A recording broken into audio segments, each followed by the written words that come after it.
ถ้าจะพิชิตเฉลยเศร้าสอสื่อสมัยศิษภาเปสังเขตชาจาที่ตอกจากผู้หวังตองเดมุนที่ชนสิเปสังนุตินังเก่าชาชอบตอนนุตินังเก่ายีรูปเป้ลินตุสองอันที่นังเก่าเป็นนอยเยสินาวาสุพรรณฟองสมัยศิษภาเปสังเขตชาจาที่ตอกจากผู้บาง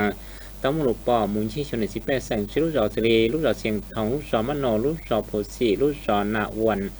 ที่ลูกจอนาโพนักหลอกผู้บางยอดดอกเกมุนยี่ชวนในสิแปดสั่งจอนอกู้ชาวมุลุชาวชาวยาวจนในสิแปดสั่งวันเตยอดดอกพิธีนกุตามกานูนเกณฑ์การยอดจงทอดตอนในสิแปดสั่งจมวนเบสายจา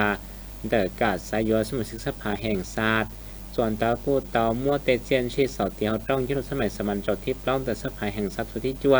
เตเจียนชีสอเตียวต้องยุทธสมัยสมันจดที่ปล้องแต่สภาเป็ดสั่งสฟังสุธีอ้อที่รันทอกแค่ตจงเก่าปัจจุบันสิแปดสั่งก่อ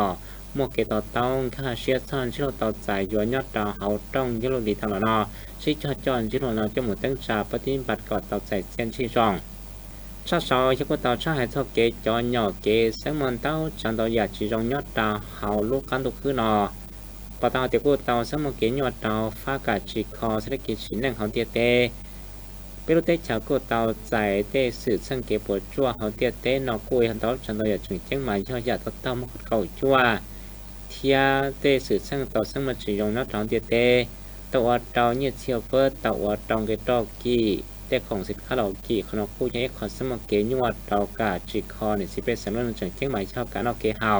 แต่ได้จะเราคู่จองเสด็จยศต่อชิชจุนเสียดาวเฮากาชาก่อนเราเทศสื่อสั่งดีตลอดแล้วเนาะ